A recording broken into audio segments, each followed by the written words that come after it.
Sveiki, 2023 m. rugsėjo 3 laukia pirmalaikiai Lietuvos Respublikos Seimo nario rinkimai vienmandatėje Raseinių Kėdainių 42 rinkimų apygardoje. Jūs žiūrite debatus tarp kandidatų ir juose dalyvauja Sandra Barzdienė, Liberalų sąjūdis. Gerą dieną. Sveiki. Andrius Bautronis, Tėvynės sąjunga Lietuvos krikščionys demokratai. Sveiki gyvi. Edvinas Demidavičius, Demokratų sąjunga vardan Lietuvos. Sveiki gyvi. Labą dieną. Algirdas Gricius, Lietuvos valstiečių ir žaliųjų sąjunga. Sveiki. Labą dieną. Matas Kamarakas, Lietuvos socialdemokratų partija. Sveiki gyvi. Labą dieną. Meida Šabūnienė, Tautos ir teisingumo sąjunga centristai tautininkai. Sveiki. Antanas Tautkus, Lietuvos regionų partija. Sveiki gyvi. Labą dieną. Ir Darius Ulickas, Darbo partija. Sveiki. Turėsime iš viso 5 temas, 5 klausimus kandidatų atsakymams skirta po minutę. Galima vieną kartą replikuoti savo kolegoms, tam yra skiriama 30 sekundžių, apie pasibaigusį laiką jūs įspės garsinis signalas. Pradėkim nuo to, kodėl kandidatuojat ir kaip pristatytumėt save kaip politiką. Vėl ta pati eilės tvarka. Sandra. Tai sveiki, esu Sandra Barzdienė, atstovauju Liberalų sąjūdį ir jau antrą kadenciją esu išrinkta į Kėdainių rajono savivaldybės tarybą. Antrą kartą esu jauniausia tarybos narė ir iš tikrųjų šiuo metu dirbu inovacijų agentūroje, tai su pradedančiais ir besivystančiais verslais. Ir nusprendžiau kandidatuoti, kadangi jaučiu didelį palaikymą savo krašte ir manau, kad galėčiau būti geras, tinkamas atstovas Raseinių Kėdainių Seimo vienmandatėje apygardai. Keliaujam toliau. Andrius Bautronis. Labadiena, brangus Raseinių ir Kėdainių krašto žmonės. Esu Andrius Bautronis. Aktyvioje politikoje esu nuo 2015 metų. Nuo 2015 metų iki šios dienos esu Raseinių rajono savivaldybės tarybos narys. 19-23 metų kadencijoje vadovau Raseinių rajono savivaldybei kaip meras. Tikrai pažįstu tiek Raseinius, tiek Kėdainius, ypač Josvainių, Pernaravos bei Krakių seniūnijų teritorijos. Žinau jums ir Raseinių kraštų rūpimus klausimus, problematiką, kur tikrai galėčiau spręsti, būdamas išrinktas į nacionalinę politiką Seimo nariu. Ačiū Jums už Jūsų būsimą palaikymą. Demidavičius. Labą dieną dar kartą. Esu Edvinas Demidavičius. Dirbu turto žalų ekspertų. Domiuosi politiką, nes man aktualu, kokio Lietuvoje aš gyvenu. Dar studijuoju. Esu šeimos žmogus, auginu 3 vaikus, 2 savo, 1 globoju. Ir man yra svarbu, koks gyvenimas laukia mūsų visų, jūsų ir mano vaikų. Daug metų esu policijos rėmėjas, nes man rūpi žmonių saugumas. Taip pat savanoriaudamas policijoje pradėjau domėtis jaunimo problemomis, tėvų baimėmis, todėl įkūriau įstaigą, kurioje telkiu jaunimą, spręsti gyvenimiškus iššūkius, aktyviai leisti laisvalaikį ir saugotis gatvėje esančių pavojų. Esu įsitikinęs, jog jauni aktyvų žmonės Lietuvai yra svarbu. Pagalba žmogui man nėra vien tik tai žodžiai. Daugiau negu 14 metų savanoriauju įvairiose organizacijose. Todėl bendrauju su daugybė žmonių, kuriuose regiu organizacijose gyventojų rūpesčius ir nusivylimus. Todėl ir imuosi atsakomybės ir kandidatuoju Raseinių Kėdainių apygardoje į Seimą. Ačiū. Ačiū. Algirdas Gricius. Labą dieną. Esu Algirdas Gricius. Politikoje tikrai nenaujokas. Daugelį metų teko dirbti savivaldybės administracijoje, žemės ūkio ministrų patarėjų. Buvau išrinktas pirmosiuose tiesioginėse merų rinkimuose Raseinių rajono meru. Ir teko dirbti, kuriant įvairias strategijas, susipažįstant tiek su Respublikos strategijų kūrimu, tiek su regiono strategijų kūrimu. Kartu bendradarbiaujant su Kėdainių rajono savivaldybės administracijos darbuotojais, merais, vicemerais, teko kurti Kauno regiono strategiją ir ją įgyvendinti. Todėl tikiu, kad mano ilgametė patirtis įvairiose srityse tikrai leis man atstovauti Raseinių ir Kėdainių krašto žmonės įvairiose lygmenyse, jeigu būčiau išrinktas į Lietuvos Respublikos Seimo narius. Ačiū Jums. Matas Kamarakas toliau. Labadiena, gerbiami Raseinių Kėdainių krašto gyventojai. Esu Matas Kamarakas, man 34 metai. Gyvenu Ariogaloje, kartu su žmona Eglė auginame 3 vaikučius. Esu baigęs Kauno technologijos universitete viešojo administravimo magistro studijas, specializacija viešasis valdymas. Nuo 2015 metų buvau išrinktas Raseinių savivaldybės tarybos nariu, teko dirbti įvairiuose komitetuose, o šiuo metu einu Raseinių vicemero pareigas, kandidatuoju dėl to, kad mane palaiko Lietuvos socialdemokratų partijos pirmininkė Vilija Blinkevičiūtė ir be abejonės Raseinių krašto gyventojai. Tad jeigu patikėsite man, tikrai prižadu atstovauti ir Raseinių, ir Kėdainių krašto gyventojus. Ačiū, keliaujam toliau. Meida Šabūnienė. Sveiki, esu Meida Šabūnienė, Tautos ir teisingumo centristų tautininkų sąjungos Kauno skyriaus pirmininkė. Dalyvauju šiuose rinkimuose todėl, kad jau 20 metų su vyru dirbame žemės ūkio ir miškų ūkio sektoriui. Todėl šio krašto problemos man yra taip pat labai artimos ir aš manau, kad turėtų ateiti žmogus tas, kuris turi jau patirti, kaip padėti ir kaip spręsti tas problemas. Taip pat esu 3 vaikų mama ir man rūpi vaikų ateitis, man rūpi šalis, kurioje jie gyvens, todėl norėčiau prisidėti prie jos gerovės. Ačiū. Ačiū, Antanas Tautkus. Labadiena visiems, esu Antanas Tautkus, Lietuvos regionų partijos kandidatas į Raseinių vienmandatę ir Kėdainių apygardą 42. Esu jaunas verslus, nuoseklus jaunuolis, kuris esu matęs įvairių gyvenimo iššūkių, emigracijoje išvykęs 3 metus, taip pat su žemės ūkiu labai artimai bendraujantis ir iki šiol ūkininkaujantis, labai palaikau ūkininkus, jaunimą, žinau tą pojūtį, koks yra sunkus ir nuoseklus darbas, tad prašau jūsų visų palaikymų. Ir Darius Ulickas pabaigs mūsų prisistatymų raundą. Gerbiami Raseinių ir Kėdainių krašto žmonės. Aš esu Darius Ulickas, politikoje dalyvauju jau nuo 2000 metų. Esu renkamas jau 7 kartą į Raseinių rajono tarybą, teko dirbti ir rajono vadovu, o 2012-2016 metais dirbau ir Lietuvos Respublikos Seime. Tai leidžia man teikti, kad sukaupta mano patirtis ir nuoseklumas leis jūs tinkamai atstovauti Lietuvos Respublikos parlamente. Iš anksto dėkoju Jums už Jūsų pasitikėjimą. O ir Raseiniai, ir Kėdainiai man yra nesvetimas kraštas. Raseiniuose pastoviai gyvenu nuo 89 metų, taip pat teko pradėti mokyklą lankyti Ariogaloje. O iš Kėdainių kilę abu mano tėvai, tėvukas amžinatilsį baigėsi Krakių vidurinę mokyklą. Dar kartą dėkui Jums ir sėkmės. Dariau, iš karto nuo jūsų pradėkime ir atsakymus į antrą klausimą. Primenu visiems, kad turite 30 sekundžių repliką po vieną savo kolegoms. Vienmandatė apygarda, kad jau ta proga čia susirinkom. Kuo skiriasi, jeigu skiriasi atstovavimas ir darbas Seime, kai Seimo narys išrinktas vienmandatį? Pagal konstituciją, tai Seimo narys atstovauja visus Lietuvos žmonės. Įpareigojimas tas, jeigu esi išrinktas vienmandatėje, tai suteikia tikrai daugiau ir įpareigojimų ir atsakomybės prieš tos žmonės, kurie balsavo būtent už tą kandidatą, kurį ir išsirinko. Aš drąsiai galiu teikti, kad tinkamai atstovausiu Raseinių ir Kėdainių krašto žmonės. Galiu, garantuoju už save. Antanai. Tai manau, vienmandatėje apygardoje išrinktam Seimo nariui. Iš mano pozicijos aš tai matau kelias vietas, tai būti arčiau žmogaus, ne tik įsijausti į šitą vaidmenį, kad užimti kėdę ir neapsibriežti kitais darbais. Manau, visą laiką su žmonėmis reikia bendrauti, susitikinėti, palaikyti ryšius su meru, kaip bebūtų, nes tai yra neatsiejamas dalykas, taip pat būnant Seimo nariu.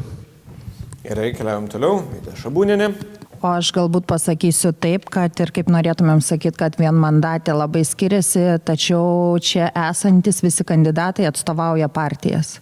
Nėra nei vieno savęs įsikėlusio kandidato, tai reiškia, mes atstovaujam partiją, jos liniją ir jos ideologiją. Tai kad ir kaip mes sakytumėm, balsuokit už mane, aš manau, mėly rinkėjai, pasižiūrėkite, kokią žinią neša partija ir kokie yra jos tikslai. Nes nei vienas, kuris norės balsuoti kitaip negu kad partija norėtų, to bus tikrai neleistina, tas bus. Ok, Matai, kaip jums atrodo, jūs norite replikuoti, ar ne? Tai dar prieš Matą 30 sekundžių jūsų replikai, tuomet? Gal taip argumentuot norėčiau, kad nebūtinai turi balsuoti, būdamas Seimo nariu, taip kaip tavo partija tau liepia, tą parodo, ko gero, ir partnerystės įstatymas, ir visi kiti įstatymai, kur buvo frakcijose žmonių, kurie turėjo įsiskiriančią nuomonę ir, manau, sėkmingai toliau dirba Seime, tai nemanau, kad turėti kitokią nuomonę, negu turi partija, yra blogai. Dar vieną repliką ir tada galėsite atsakyti. Taip, norėčiau, o tai tada... Dar kolegai, duokit replikuoti ir tada jie... Taip, Algirdai. Čia gal kolega, aš nesu jokios partijos narys, esu nepartinis kandidatas, tačiau mane iškėlė Raseinių valstiečių ir Žaliųjų sąjungos Raseinių skyriaus nariai. Todėl aš atstovauju viso rajono, vieno ir kito gyventojus, ne vienos partijos interesus.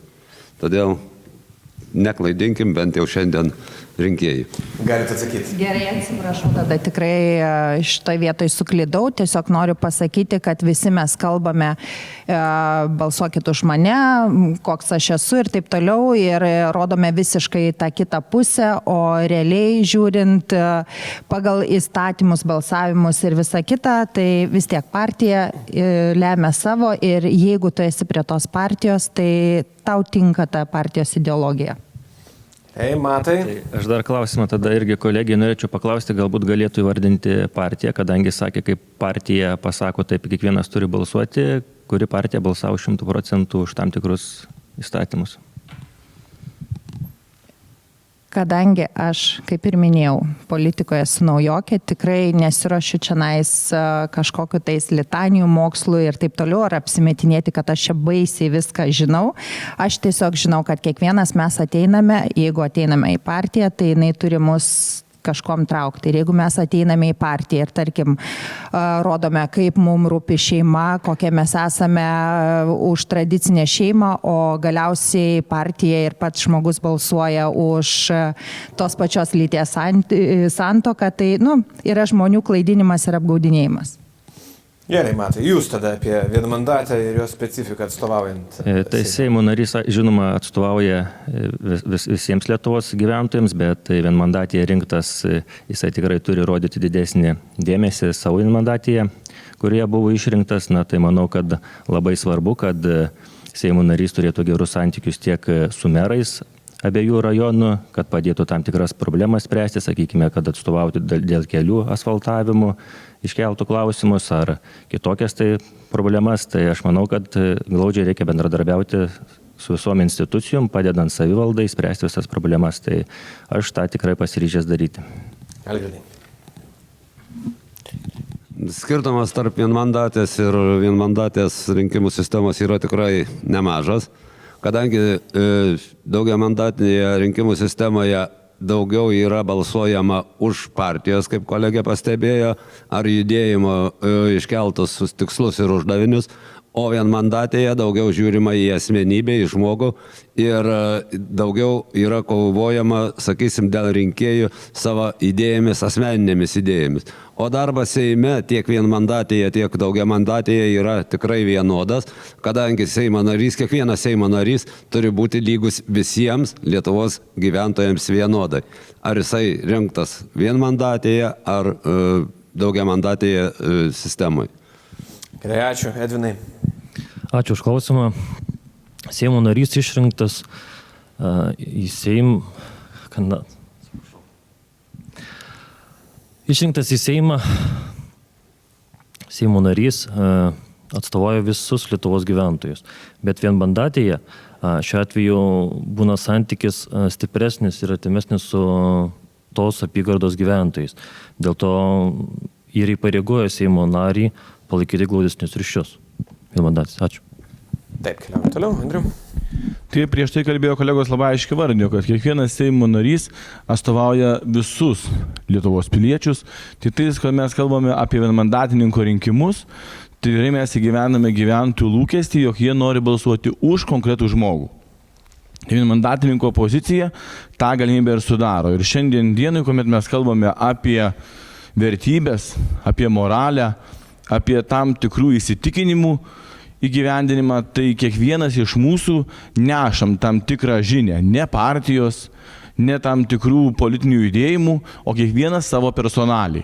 Todėl aš galiu drąsiai įvardinti, jog tikrai nebijokite pasitikėti manimi kaip kandidatu, nes tikrai būsiu tas, kuris spręsiu jūsų problemas čia ir dabar, kaip vienmandatininkas, aktyviai dirbdamas ir su savivalda, ir su bendruomenėmis, ir su organizacijomis, ir su gyventojais. Taip, Sandra. Aš nežinau, ar dar lieka ką be pridurti, bet aš galvoju toks esminis, kad kai Seimo narys išrenkamas vienmandatėje, jis apsigalvoja arba aplinkybės pasikeičia, jis nebaigia kadencijos, tai va turim prieš pakartotinius rinkimus ir tai mokesčių mokėtojam nepigiai kainuoja. O jeigu iš tiesų, tai manau, kad vienmandatininkas labai glaudžiai turi bendradarbiauti su savivalda, tai šituo atveju su abiem tiek Kėdainių, tiek Raseinių savivaldybėm ir kiek įmanoma padėti spręsti iššūkius iškylančius būtent, aišku, šitoj vienmandatėj, bet tuo pačiu ir nepaminant visų Lietuvos gyventojų interesų. Tada apie vienmandatės iššūkius ir pakalbėkime. Jau trečioji mūsų tema. Šį kartą nuo jūsų, Sandra, pradedam. Kokią savo vienmandatės apygardos problematiką, galbūt viziją matot? Aš manau, turbūt šitie metai 23 didžiausią skaudulį parodė tiek Kėdainiam, tiek Raseiniam, tai griūvantis tiltai ir, sakykime, ir labai prasta kelių būklė. Tai iš tikrųjų manau, kad 24 metų biudžete tikrai turėtų būti numatyta gerokai didesnė suma šitos infrastruktūros priežiūrai, kadangi iš esmės šitą infrastruktūrą naudojasi visų socialinių grupių, visi mūsų gyventojai ir tikrai neturėtų 2023 metais griūti tiltai Europos vidury. Tai tiesiog, manau, prioritetinis būtų tikrai infrastruktūros finansavimas didesnis, kadangi reikia įvertinti ir išdidėjusius rangos įkainius, tai tiesiog, o lėšų skiriama tiek pat, tai tiesiog tikrai, manau, numeris 1 turėtų prioritetas būti. Taip, Andriau. Tai kalbant apie vienmandatininko darbą, užduotis ir kaip paminėjote problematiką, tai vienas iš esminių dalykų tai yra keliai ir tiltai. Ir aš savo programą berengdamas rinkimams prieš tai gyventinau apklausą, kur gyventojai aiškiai vardino, kad labai reikia aiškios tiltų programos ir intensyvaus kelių tvarkymo, priežiūros, bei asfaltavimo lėšų skirimo šitai problemai. Praeitą savaitę kalbėdamas su susisiekimo ministru, aiškiai aptarėme šias problemas ir ministras aiškiai įvardijo, palaikydamas mano sumanimą, jog turėtų atsirasti aiški tiltų programa, be abejo visai Lietuvai, bet Raseiniai, Kėdainiai tai būtų šioje pozicijoje lyderiai, kad būtų aiškiai sutarta valstybinių lygmenių dėl tiltų tvarkymo, eksploatavimo, finansavimo ir lėšų skirimo tiltams, keliams bei jų priežiūrai. Nes čia yra problema mūsų abiejų apygardų numeris 1. Tai ačiū Jums. Čia tai taimingas, Edvinai. Iš karto kalbėsiu apie sritis, į kurias reikia skirti daugiausia dėmesio, finansų, skirti ir paramą. Kolegos čia minėjo apie infrastruktūrą, tiltus, kelius, bet nepamirškime, kad tai yra viena iš problemų, bet nepamirškime ir iš sveikatos reformos ir švietimo, kai yra uždaromos kaimo gimnazijos, kai yra uždaromi ligoniniai skyriai. Tai irgi yra svarbu. Ačiū. Ačiū. Algirdai. Prioritetų galima išvardyti ne vieną ir ne du. Tikrai šiandien mūsų valstybėje yra daug skaudulių, kurios gyventojai nuolat klausia, o kada bus geriau gyventi. Su šiandieninės valdančiosios daugumos vykdoma politika tikrai nesimato, kad mes kada nors labai greitai galėsim gyventi greičiau. Neišbaigta ir neapgalvota, sakysim, gydymo įstaigų pertvarkos reforma. Lygiai taip pat su švietimu. Ugdymo programos pateikiamas mokslo metų, atostogų metu mokytojams, kada reikia jau ruoštis naujam ugdymo sezonui. Neišdiskutuota iki galo dėl mažesniųjų ugdymo, iki mokyklinio ugdymo įstaigos ir taip toliau. Tai yra daug tokių klausimų, kurie dar nėra galutinai užbaigti ir kuriuos reikėtų bent per paskutiniuosius metus Seime taisyti ir dar kartą taisyti, kad gyventojai tikrai būtų saugus. Ypatingai atkreipiant dėmesį į rengiamą mokesčių reformą, kurią irgi reikia taisyti. Įpusėjus primenu, kad visi turit po 30 sekundžių replikai, tik norėsit. Keliaujam toliau, Matas Kamarakas. Na, iš tiesų, regionuose viena pagrindinių problemų yra gyventojų skaičių mažėjimas. Kasmet jų netenkama vis daugiau, kadangi gimstamumas yra ženkliai mažesnis negu mirtingumas. Na, o šiaip problemos pagrindinis tai yra irgi keliai, žvyrkeliai, pėsčiųjų takai, be abejonės reikia, kadangi gyventojų mažėja, tai žiūrėti, kaip atpiginti arba nepabranginti paslaugų, tiek vandens kainų, tiek, sakykime, šildymų, tai reikia galvoti apie namų renovacijas, kurios gana sunkiai juda ir ypatingai dabar, kai šitokia infliacija ir didelis paskolų palūkanus. Na, o šiaip tai reikia galvoti, kaip pritraukti daugiau jaunų šeimų. Tai yra tam tikrų priemonių, kad ir pirmųjų būstų parama, kuri šiuo metu irgi labai stringa, tai manau, jeigu būsiu išrinktas į Seimo narius, tai tikrai registruosiu pataisą, kad bent jau žmonės pateikę pažymas per 4 mėnesius gautų patvirtintą paraišką ir galėtų imti paskolą ir įsikurti. Taip, prašom. Kalbėti apie tai ir ypač klausyti. Mūsų kandidatas kalba apie renovacijos aktyvinimą, bet kuomet buvo stengiamasi aktyvinti renovacijos klausimą Arioguloje, tai gerbiamas Matas Kamarakas buvo tas, kuris, buvo besipriešinančių sąraše. Tai tikrai atsakysiu, tuo metu buvo apie tikriausiai 2014 metai, tai pakalbėjus su specialistais ir visais kitais, tai tie projektai buvo paruošti neatsakingai, buvo labai mažai gyventojams teikiama paslaugų ir didelis kainus. Na, o kai buvo 2018 metais, tai aš visomis buvau už, pritariau tam ir tikrai buvom suderinę, kad tie projektai būtų geri, bet tam tikri specialistai neįtikino gyventojų, neparodė pakankamai dėmesio. Aš primenu klausimą, keliaujant toliau, kalbame apie vienmandatės apygardos, konkrečiai šios problematiką ir kandidatų viziją savo vienmandatėje apygardai. Keliaujame toliau, Meida Šabūnienė. Taip, norėčiau pasakyti, kad kiek teko bendrauti su gyventojais, tai skiriasi. Problemos tikrai Raseinių rajono, Kėdainių rajono jos skiriasi. Pagrindė, jeigu kalbėsim taip, tiltai, keliai ir visa kita, tai yra normalu, mes jais važinėjom, jie ir griūna, ir genda, ir visa kita. Bet kas labiausiai glumina, tai nebendravimas ir palikimas užribi, tarkim, kaip pavyzdys ūkininkų, kad yra atidarius dabar Ariogalos tiltą, tonažas yra 5,5 tonos, ūkininkai ir toliau važiuoja 80 km aplinkeliu.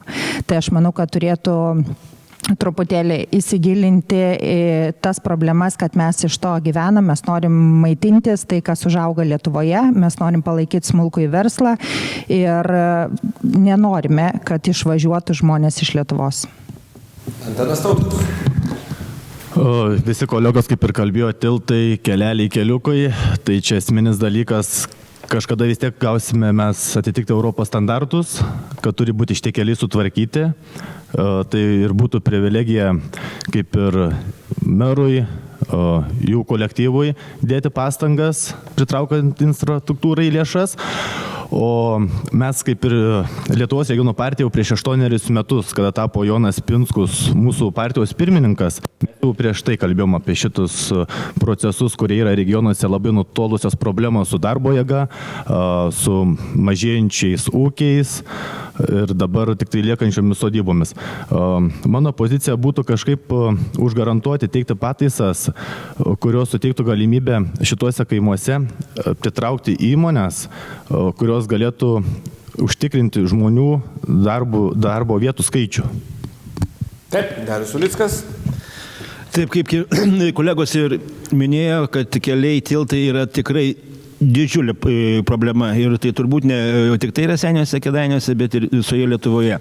Tai mano programoje yra numatyta, kad didžioji dalis surenkamų akcizo už kurą būtų skirta tiesiogiai kelių ir tiltų priežiūrai bei remontui. Na, o iš aktualijų, kas šiandienai mūsų apygardė, tai aišku, ir mokyklų tinklų pertvarkas, ir sveikatos įstaigų reforma, tai yra kažkas tai nesuvokiama, nes mažėjant gimnazijų mažesniuose miesteliuose tikrai nukentės vaikų ugdymas. Ir vaikams reikės moksleiviams važiuoti į kitas mokyklas, tai gaištamas brangus laikas. Na ir dėl sveikatos įstaigų reformos tikrai manau, kad jinai yra netinkama, ydinga ir reikia kuo skubiau ją peržiūrėti. Gerai, Dariau, dabar vėl nuo jūsų puslankį sukam ir pažvelgsim šiek tiek plačiau, kokios šiandien opiausios visos Lietuvos problemos, kaip jas spręsti. Na, problemos, aišku, viena iš opiausių problemų tai yra infliacija. Ir išaugusios būsto paskolų kainos. Infliaciją, aš manau, kad galima mažinti tik tai būtiniausiams maisto produktams, taikant mokestinės pridėtinės vertės mokesčio lengvatas. Na, o būstų paskolų augimo amortizavimas, tai yra gyventojų pajamų mokesčio įstatymas, kad būtų kompensuojama bent dalis būstų paskolos palūkanų. Tam šaltinis, aišku, yra iš banko solidarumo mokesčio. Na ir įsigazinę dabar gyventojai, bei ypatingai smulkukus verslas bei ūkininkai, rengiamos mokesčių reformos. Net ir pramonininkų konfederacijos vadovai, bet 54 asociuotos verslo struktūros pasisako, kad šita mokesčių reforma negali būti priimta. Ir aš už ją nebalsuosiu. Antanai, kaip manot jūs, kokios Lietuvos problemos, kaip tai spręsti? Aš tai manau, tai būtų vidinė problema, tai pati pirma šiai dienai emigracija. Mažėjantis jaunų potencialių medikų, specialistų, mažėjimas ir išvykimas į kitas užsienio šalis.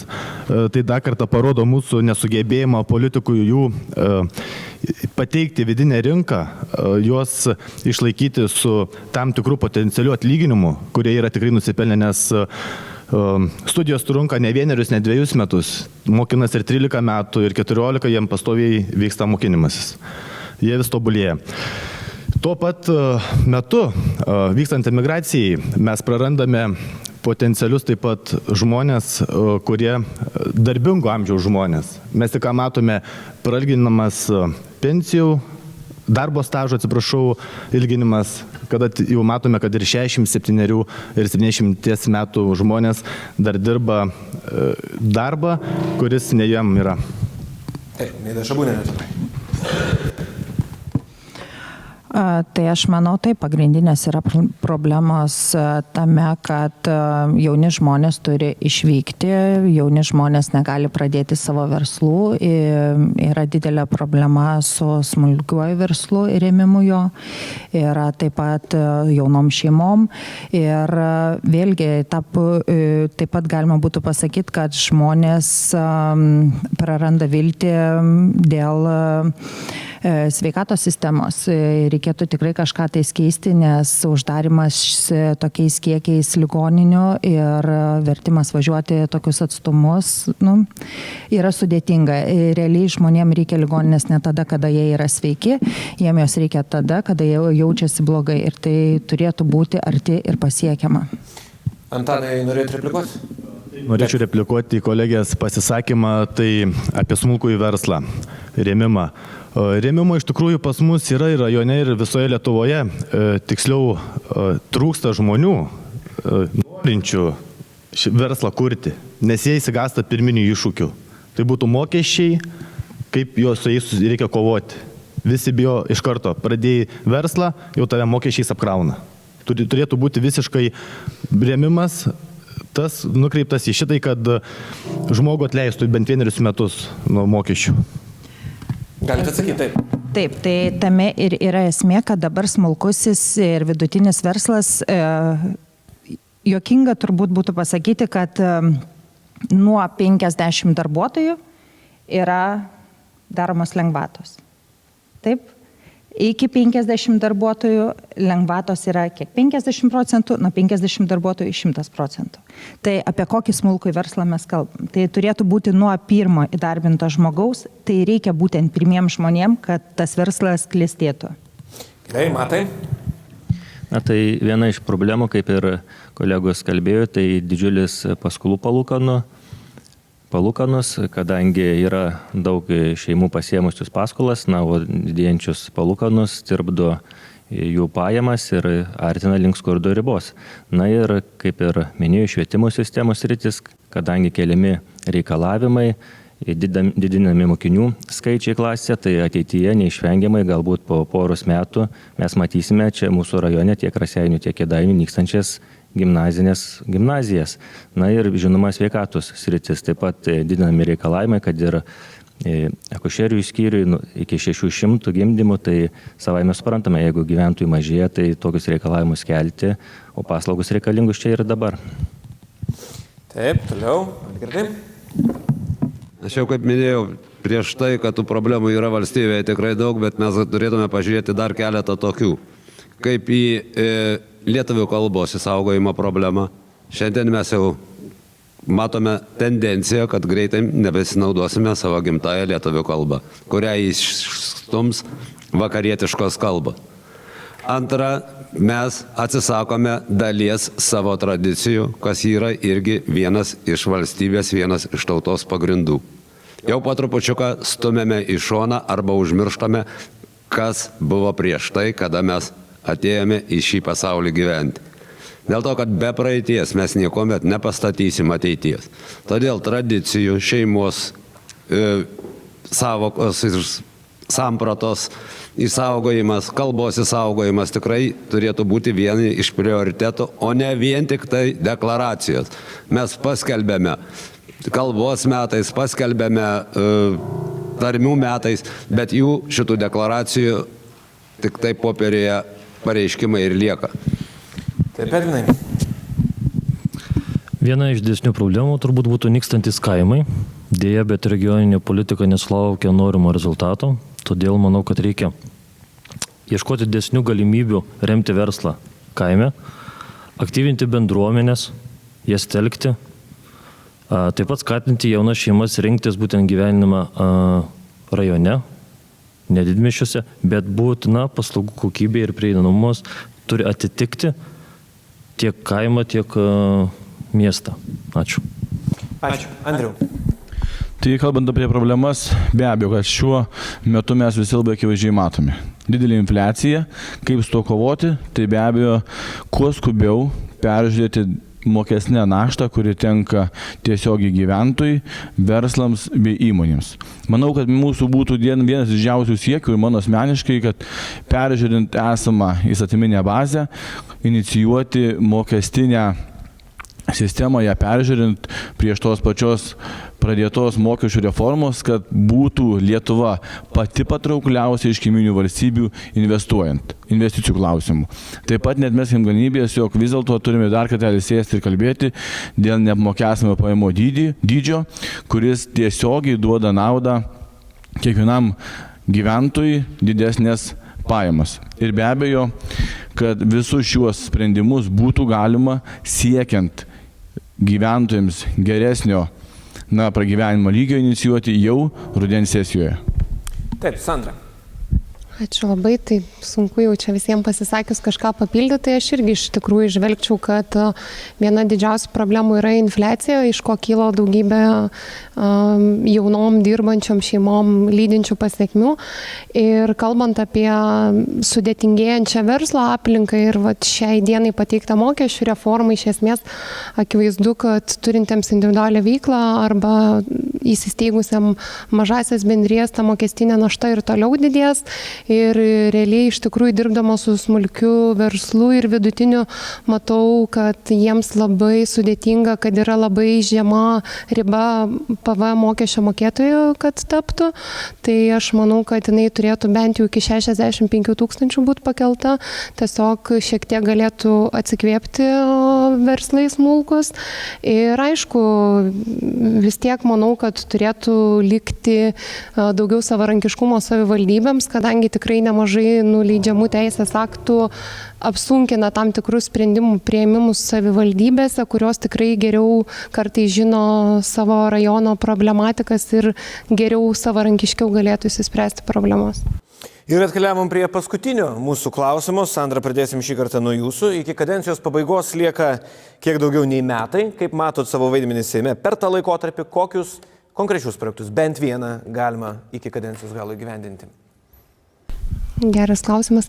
Tai ko gero, manau, labiausiai dirbs Seimo nariai, tai ties 24 metų biudžetu iššoksim jau šitą traukinį, bet kuris būsim išrinktas, ir manau, kad tikrai prisidėčiau prie to. Ir matant šitą mokesčių reformą, tai mane kaip liberalė tai labiausiai neramina planas apmokestinti turto mokestį, nes aš manau, turto mokestis aplamai neigiamai paveiks būtent sunkiausiai gyvenančius gyventojus. Tai tikrai norėčiau, kad toks nebūtų priimtas, nes kils ir nuomos kainos, o jei pradės nuomą reguliuoti, vėl mažiau mokesčių surinks. Tai tokių norėtųsi, kaip kad sprendimų būtų nepriimta, gal sakyčiau, 24 metais. Ir manau, kad ko gero mokesčių reforma bus visos frakcijos numeris 1 darbas. Andriau. Labai taiklus pastebėjimas vedėjo, kad tikrai laiko nėra tiek daug. Šiek tiek daugiau negu metai. Kai kurie kandidatai prisirašė, matosi pagal programas, jog pasiruošę dirbti ir 8 ir daugiau metus pagal programas. Mano labai aiškus prioritetas, kaip ir sakiau prieš tai, tiltai ir keliai. Tai tiltų programa tikrai manau, kad būtų galima įgyvendinti, ir tikrai būsiu to įstatymo rengėjas ir proteguotojas Seime, kad visai Lietuvai ir Raseiniam bei Kėdainiam atsirastų tiltų programa, ir be abejo tvirtinant 24 metų biudžetą didesnės lėšos keliams, jų priežiūrai, infrastruktūrai. Taip, laikotarpis labai trumpas, tik tai metai laiko, bet manau, kad ir per šį laikotarpį galima pakeisti. Ir ypač kalbant apie švietimo sritį, apie mokytojus, jų darbo užmokestį. Nes darbo užmokestis tikrai yra ženkliai per mažas. Ir dėl to galima pasistengti, ir paskatinti jaunimą rinkti šią profesiją, nes greitai neturėsim, kas moko mūsų vaikus. Ačiū. Ačiū. Algirdai. Jeigu būčiau išrinktas į Lietuvos Respublikos Seimą, tikrai dirbčiau Lietuvos valstiečių ir žaliųjų sąjungos frakcijoje Seime ir pasistengčiau, kad frakcija nepritartų tiems priimamiems įstatymams, kurie yra tikrai šiandien žalingi Lietuvai. Tai yra, teikčiau pasiūlymus, kad būtų keičiama ugdymo reforma, švietimo reforma vadinamoji, lygiai taip pat gydymo įstaigų pertvarkos reforma, kuri šiandien tikrai yra ydinga, pasistengti ją kiek įmanoma sušvelninti, negu kad šiandien einama buldozerio principu. Todėl už šitos dvi sritis tikrai pasisakyčiau ir labai už tai kovočiau, kadangi tai yra susijęs su visos Lietuvos gyvenimui ir gyventojų ateitimi. Taip, jeigu norit replikuoti, visada prašom. Kadangi gerbiamas Algirdas paminėjo, kokioj frakcijoj dirbtų, tai ir paminėjo apie sveikatos reformą, tai aš noriu patikslinti, kad Lietuvos valstiečių ir žaliųjų sąjunga palaikė sveikatos reformą. Jeigu aš net neklystu, Aurelijus Veryga buvo vienas iš, kaip ir svarstymo stadijos išvadų rengėjas ir palaikytojas ir panašiai. Tai arba jūs neturite tikslios informacijos, arba jūs prieštarausite frakcijos nuomonį. Galbūt viskas įmanoma. Galite atsakyti? Galėjo palaikyti ir Aurelijus Veryga, ir dar vienas kitas. Aš kalbu apie save kaip apie asmenį, kuris yra nepartinis, bet dirbs šitai frakcijai. Tai viena. Antra, jeigu ir palaikė, tai nepalaikė tokią drastišką jūsų šiandieninės partijos vykdomos politikos gydymo reformą.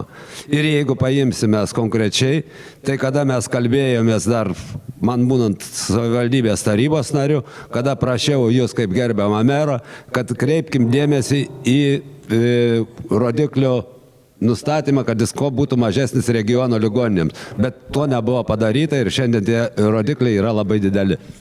Atsakant gerbiamui Algirdui, tai vis dėlto mūsų darbas ir buvo ir su regiono merais, ir su Lietuvos merais, kad tie rodikliai, kad gerbiamas Algirdai, kad tie rodikliai, kurie šiandien yra patvirtinti ministerijos, na, kaip pavyzdys, 1200 operacijų per metus, Raseinių ligoniniai, na bent jau iki šitos situacijos, kuri dabar įvyko esant naujai valdančiai daugumai rajone, tikrai buvo įgyvendinami, lengvai įgyvendinami, priešingai negu Kėdainiam arba Jurbarkui. Gerai, ačiū, keliaujam prie Mato. Aš jau galbūt anksčiau paminėjau, kad įregistruosiu pataisą, kad jaunų šeimus, kurios laukia pirmo būsto paramos, kad pažymos būtų aktyvuotos bent per 4 mėnesius, nes dabar kai kurioms reikia laukti ir metus ir daugiau. Na, o regionuose problema yra, tai liečia ne tik tais mūsų regioną, bet ir visą Lietuvą. Na, o jeigu kalbant apie Raseinių Kėdainių krašte, tai iš tiesų yra geri santykiai, tiek socialdemokratai yra valdančioje Kėdainių krašte ir meras ir Seimo narys yra Tomas Bičiūnas, na ir čia esame Raseinių krašte, koalicijos partneriai koalicijoje, tai sieksiu bendradarbiauti ir spręsiu visus reikiamus rūpimus klausimus, kurie liečia mūsų savivaldybės. Taip, keliaujam toliau. Aš norėčiau pasakyti taip, kad tuos darbus turbūt nenusibrėšiu naujus, o tiesiog tęsiu, kuriuos esu pradėjusi. Tai bendradarbiavimas su ūkininkais, su smulkiaisiais verslininkais ir taip pat labai opi problema Kėdainių krašte susisiekimas su miestu dėl autobusų, kurie šiuo metu vasaros laikotarpiu važiuoja tik šeštadieniais. Aš norėčiau, kad taip nebūtų ir kad būtų galima nuvažiuoti ir į polikliniką ir susitvarkyti kažkokius reikalus ir galų gale, kad būtų susisiekimas su miestu. Taip, Antanai, aš tikiu, žiūrėjom priminu klausimą, iki kadencijos pabaigos lieka kiek daugiau nei metai, kaip matot savo vaidmenį Seime per tą laikotarpį, kokius konkrečius projektus galime gyventi. Čia būtų galima daug apsibrėžti, bet suprantame, kad tai yra likęs labai mažas laikotarpis. Ir aš, kadangi kaip žemės ūkio specialistas, tai manau, mano būtų pirmas kriterijus, aš į kurią pusę taičiau arčiau žemės ūkio, tai galimai būtų teikiamos pataisos apie kuro akcizo mažinimą ir taip pat jungčiausi prie savo kolegų, kurie taip pat nemažai teikia, kaip matome per televiziją, pataisų prie Jono Pinskaus ir buvusio žemės ūkio ministro Andriaus Palionio. Gerai, Dariau. Taip, tikrai, metai laiko tai nėra daug. Ir aš norėčiau pasakyti, galbūt kaip savo privalumą, nes aš jau esu Seime dirbęs ir susipažinęs su įstatymų priimimo procedūra. O iš tokių konkrečių projektų, tai tikrai aš palaikysiu darbo partijos pateiktą gyventojų pajamų mokesčio įstatymo pataisą dėl būsto paskolų palūkanų dalinio kompensavimo, kad žmonės bent dalį jų galėtų susimokėti. Taip pat formuojant biudžetą siūlysiu, kad akcizai, kurie surinkami už kurą, būtų 100% perskirstomi kelių bei tiltų remontui. Ačiū. Ačiū.